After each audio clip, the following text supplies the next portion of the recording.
In a city where glass towers pierced the clouds and private jets lined the runway like obedient soldiers, one name ruled every boardroom conversation: Haji Karim Dantata. From oil fields stretching beyond the horizon to shipping routes that connected continents, his empire touched nearly every corner of the economy. People did not just respect him, they feared disappointing him. He was a man who believed that power was earned through discipline, silence, and sacrifice. Employees straightened their backs when he entered a room. Ministers returned his calls at midnight. Investors waited patiently for his nod before making their moves. Yet beneath the marble floors, beneath the billion-dollar contracts and polished speeches, there was a question that kept him awake long after the city lights dimmed. Who would carry this empire when he was gone? Wealth could be transferred, shares could be divided, but legacy, true legacy, required the right hands. And choosing the wrong heir would not just weaken a company, it would fracture a dynasty. Haji Karim had built everything from the ground up. He often remembered the dusty streets of his childhood, where ambition felt larger than opportunity. He had started with one fuel station and an iron wheel. When competitors tried to crush him, he outworked them. When banks doubted him, he proved them wrong. Every scar, every betrayal, every sleepless night had hardened him into the tycoon the world now admired. But age changes even the strongest men. In private, his steps had grown slower. His voice, though still commanding, carried a trace of fatigue. He knew the empire needed fresh blood, sharp decisions, modern strategies, fearless leadership. He had 3 sons, and on paper, the choice seemed obvious. Ryan, the eldest, had confidence that filled the room before he even spoke. Samir, the middle child, possessed a calculating mind that could dissect numbers in seconds. And then there was Ammar, the youngest, quiet, observant, almost invisible in comparison. Outsiders saw softness in him. Board members saw weakness, but Haji Karim saw something else. He saw patience. He saw humility. He saw a young man who walked through warehouses without cameras, who spoke to drivers by name, who listened more than he talked. Leadership, Haji Karim believed, was not about domination. It was about responsibility. And responsibility revealed itself in silence, not noise. Ryan had always assumed the empire was his birthright. He wore tailored suits like armor and spoke about expansion with aggressive certainty. In meetings, he interrupted senior executives without hesitation. He believed growth meant taking risks others were too afraid to take. Some admired his boldness, others whispered about his temper. Samir, on the other hand, preferred strategy over spectacle. He rarely raised his voice, but when he did speak, it was precise and calculated. He studied financial patterns late into the night, memorizing market trends as if they were chess moves. If Ryan represented fire, Samir was ice. Together, they seemed unstoppable, at least in theory. Ammar was different. He did not chase attention. He did not compete for dominance at the dinner table. While his brothers debated mergers and acquisitions, Ammar asked about employee pensions and safety standards. He visited construction sites without security escorts. He once spent an entire afternoon listening to a warehouse supervisor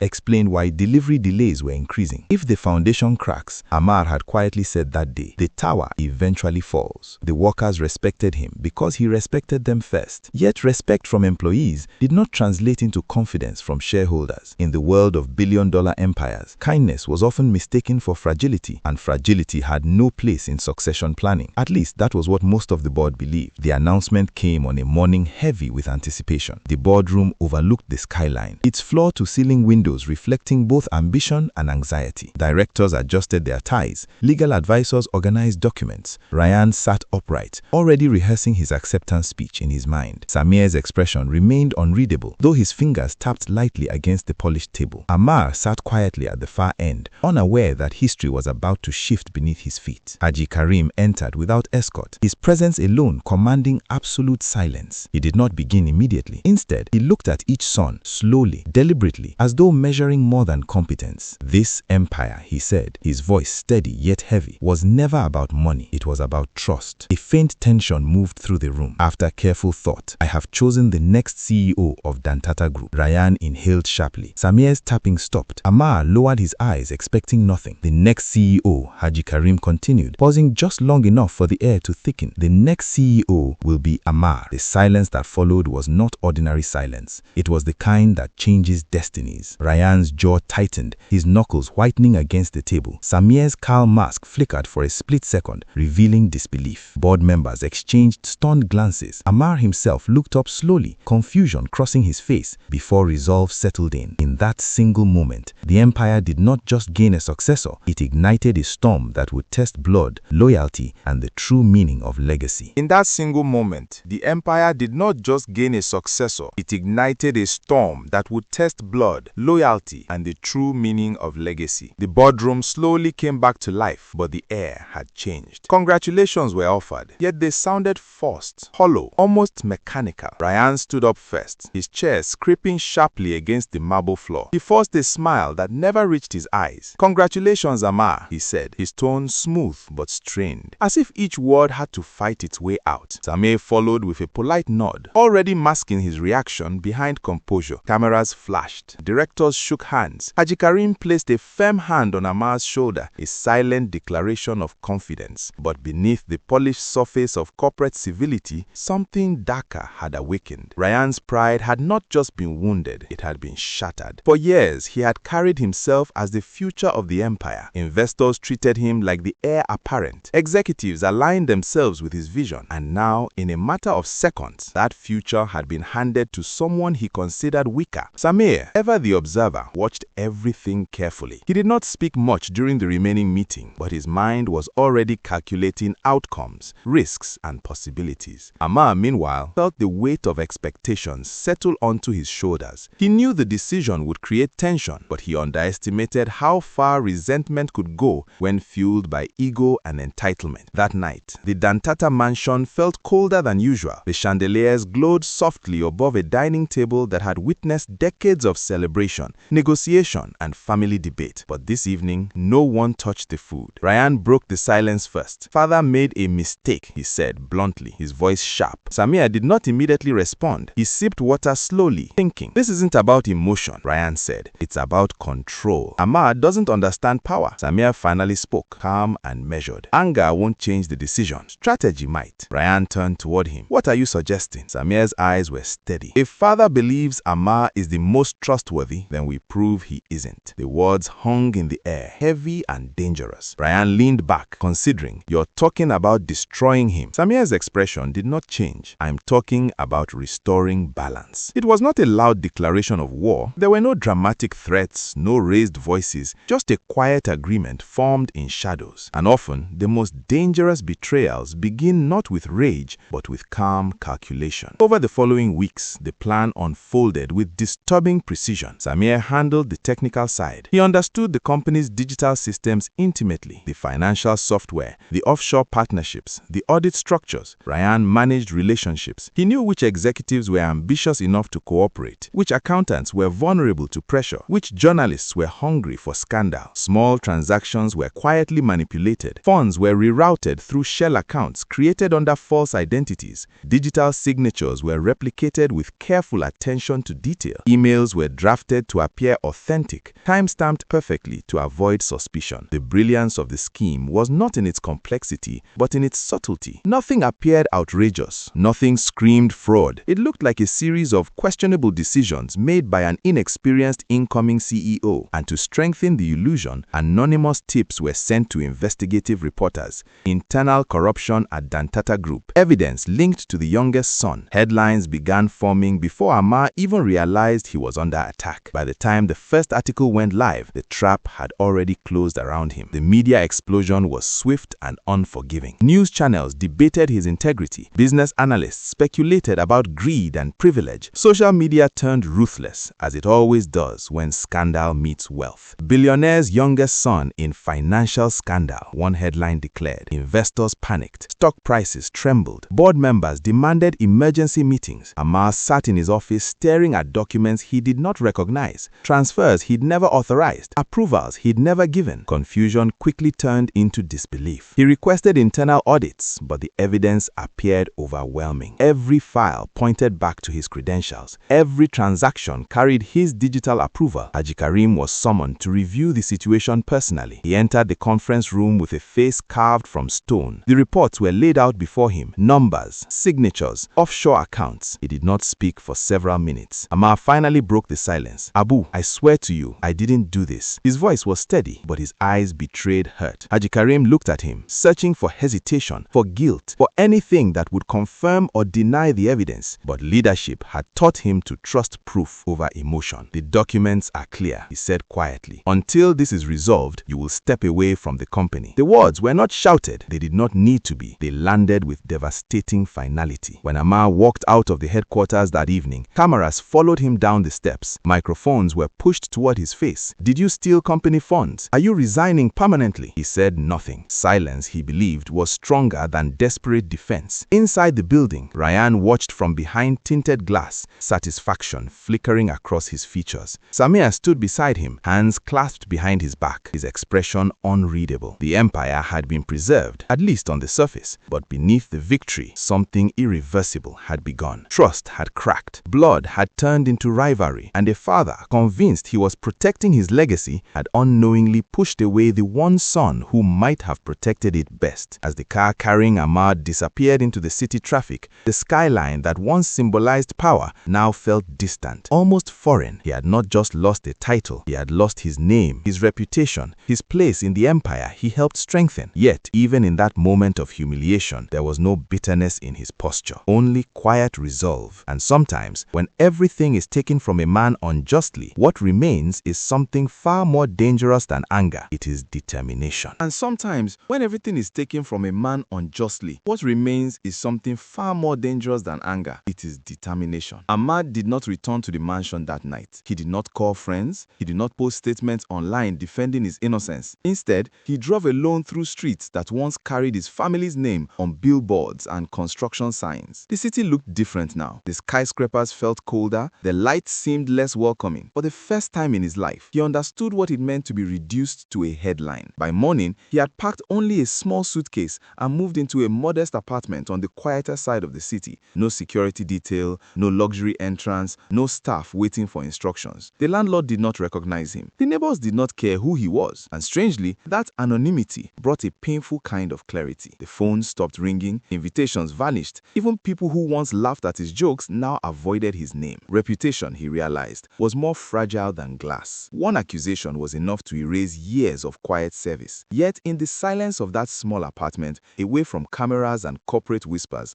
Ammar did not curse his brothers. He did not curse his father. He simply sat by the window and thought. If his name had been stripped away, then perhaps it was time to build something that did not depend on it. The first weeks were brutal. His bank accounts linked to the family corporation were frozen pending investigation. Legal teams refused to represent him publicly without enormous retainers. Investors declined meetings before he even finished his sentence. Too much risk, they said politely. Ammar sold his luxury watch, a gift from his father years ago, not out of desperation, but out of principle. He would not live on borrowed comfort. He found himself calculating expenses for the first time: rent, utilities, groceries. There was no humiliation in it, only reality. Late at night, doubts tried to creep in. What if the evidence never cleared his name? What if his father never believed him again? What if the world permanently labeled him corrupt? But every time fear tried to take root, he remembered something Haji Karim once told him as a child. A man's real strength is tested when nobody is watching. No one was watching now. No cameras, no board members, no applause. Just him, alone, deciding who he would become. And in that loneliness, something hardened. Not his heart, but his focus. Ammar began studying the one sector he understood better than most: logistics. During his time unofficially observing company operations,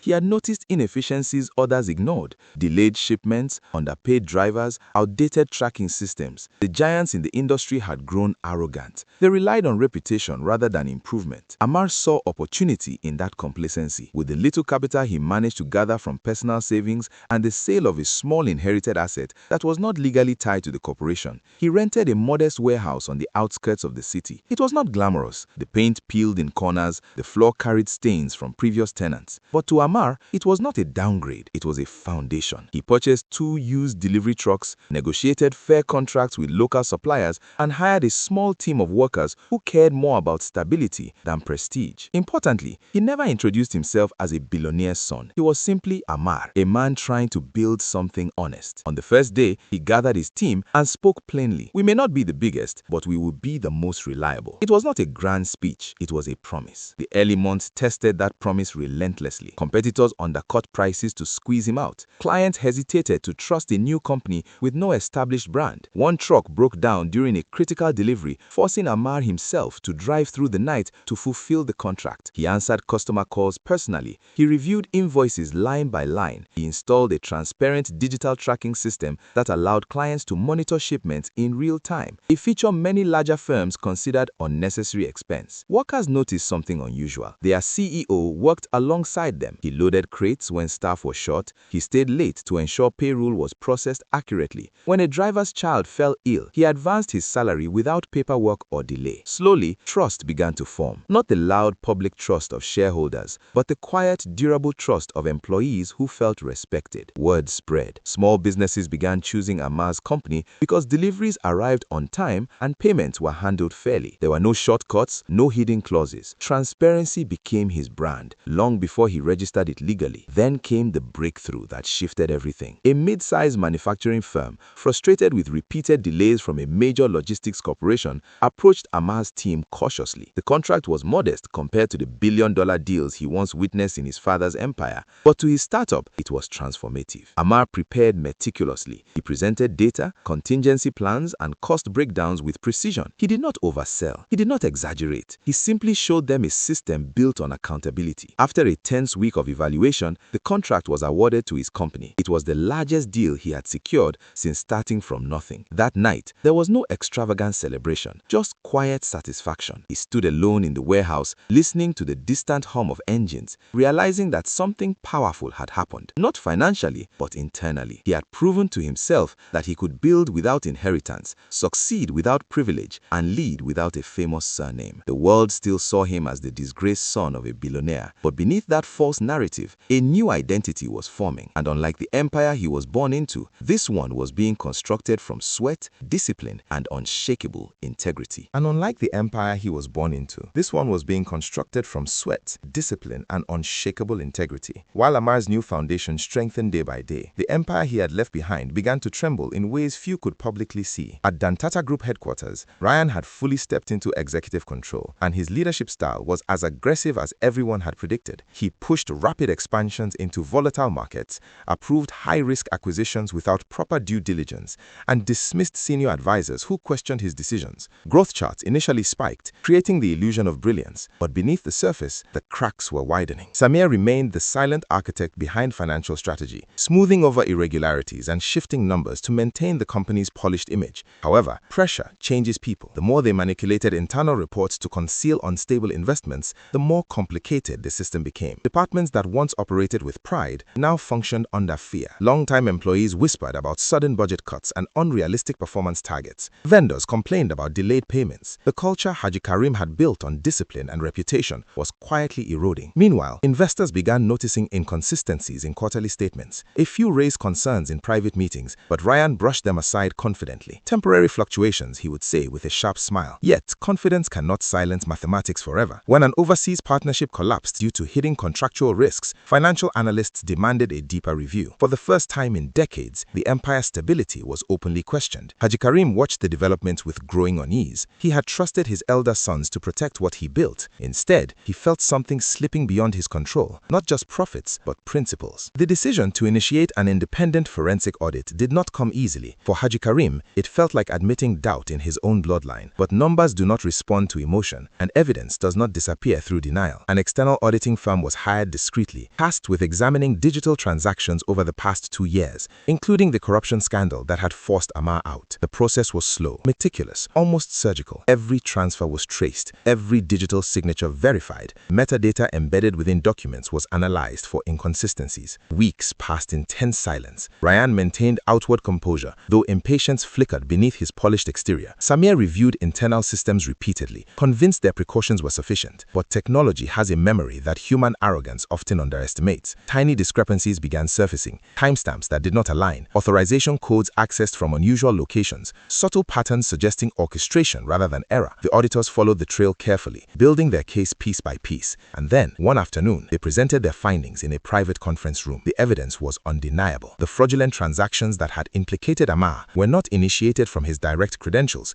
They had been rerouted through a layered network of internal overrides. The origin points traced back to executive-level clearances linked unmistakably to Ryan and Samir. Silence filled the room as the final report was placed before Haji Karim. He read every page slowly, his hands no longer steady. Years of discipline could not shield him from the sting of realization. The son he had doubted was innocent. The sons he had trusted were responsible. The weight of that truth pressed against his chest like stone. Regret is a quiet, suffocating emotion. It does not shout, it settles. That evening, Haji Karim remained alone in his office long after staff had left. left. The city skyline glowed beyond the glass walls, the same skyline that had once symbolized certainty. Now it reflected his failure as a father. He replayed the moment Amar had stood before him, insisting on his innocence. He remembered the steadiness in his voice, the hurt he had chosen to ignore in favor of documents and signatures. Leadership had trained him to prioritize evidence over sentiment, but he had forgotten that evidence can be engineered, and in that oversight, he had wounded the one son who never sought power for its own sake. Legal proceedings against Ryan and Samir began swiftly, though discreetly at first. Board members demanded accountability. Share prices wavered as rumors spread of internal investigation. For Ryan, anger replaced confidence. He viewed the audit as betrayal rather than consequence. Samir, for the first time, struggled to mask fear. Their calculated strategy had unraveled under the very systems they believed they controlled. Meanwhile, across the city, a different story was unfolding. Amar's company had expanded into a sleek glass building bearing a simple, dignified name, Amar Global Logistics. Clients praised its efficiency.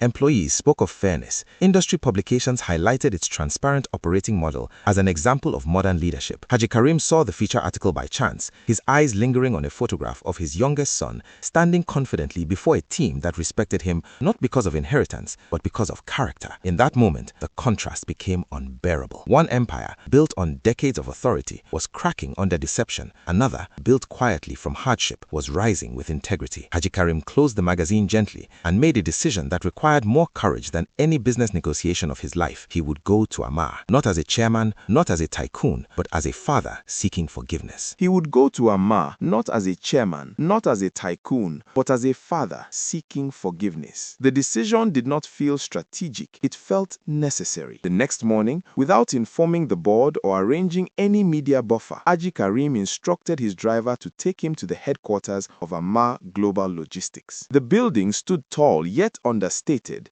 its glass exterior reflecting the sunlight with quiet confidence rather than arrogance. There were no massive banners bearing a family name, no exaggerated displays of wealth, just clean lines, disciplined design, and movements that suggested efficiency. For the first time in decades, Haji Karim entered a corporate building without being recognized immediately. The receptionist looked at him politely. "Do you have an appointment, sir?" she asked. He hesitated, almost surprised by the question, then nodded slowly. "No, but I would like to see Mr. Amar." She requested his name, and when he answered, there was a flicker of recognition, not of power, but of context. She made a call, her tone respectful yet neutral. Minutes passed. Those minutes felt longer than any negotiation he had ever endured. In boardrooms, he commanded timelines. Here, he waited. And that waiting humbled him more than any public scandal could. Finally, the elevator doors opened. Amar stepped out, composed, sharp in a tailored suit that carried no unnecessary extravagance. His posture was steady. His eyes were calm. There was no visible bitterness, no dramatic reaction, just quiet awareness. They stood facing each other in a lobby that hummed with professional activity. Father and son separated not by distance, but by history. Haji Karim's voice, once feared across industries, softened. "Amar," he said, and for a brief second, the word sounded less like a name and more like a confession. They moved to a private conference room overlooking the city, the same skyline that had once framed their conflict. For several seconds, neither spoke. Haji Karim, who had negotiated billion-dollar deals without hesitation, now searched for the right sentence. "I was wrong," he finally said. No defense, no justification, just truth. He explained the audit results, the undeniable evidence tracing the fraud back to Ryan and Samir. He admitted that he had allowed logic to silence instinct,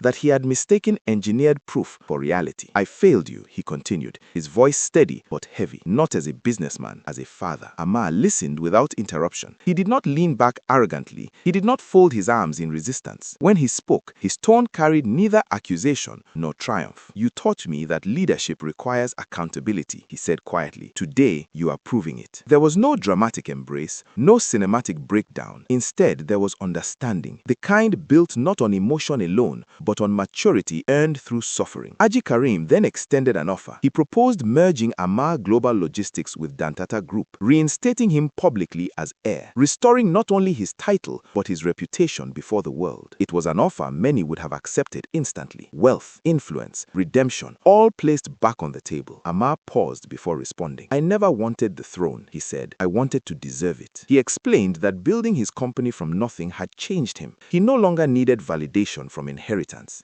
He had learned to lead without fear of losing status, because he had already lost everything once. "I am your son," Amar continued, meeting his father's eyes directly. "But this," he gestured toward the building, toward the employees moving with purpose outside the glass walls, "this is mine. I built it with my own hands, and I need to protect that identity." The refusal was respectful, not emotional. It was firm, not rebellious. And in that moment, Haji Karim understood something profound. Legacy cannot be forced back into place. It must evolve. The consequences for Ryan and Samir unfolded publicly in the weeks that followed. The board initiated formal legal action based on the forensic audit findings. Investors demanded restructuring. Media outlets that once condemned Amar now published corrections, though none could fully erase the damage of earlier headlines. Ryan's confidence deteriorated under investigation, anger giving way to desperation. Samir, once precise and controlled, found himself unraveling as layers of manipulation were exposed. They faced legal penalties, removal from executive authority, and the irreversible loss of trust, a currency more valuable than capital. Meanwhile, Haji Karim addressed the press in a carefully arranged conference, standing before microphones not as an untouchable tycoon,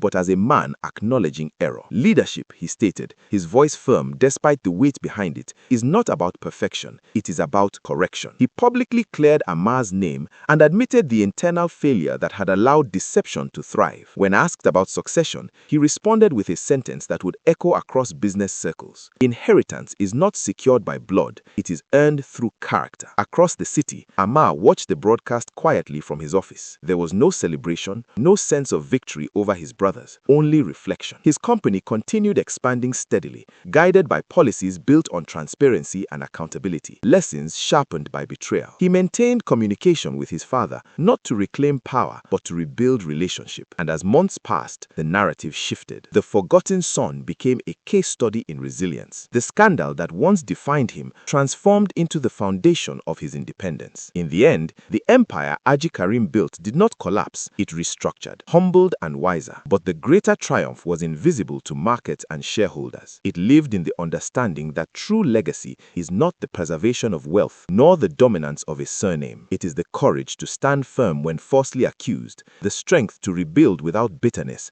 and the wisdom to forgive without surrendering self-worth. And in that truth, Amar did not just reclaim his name, he redefined it.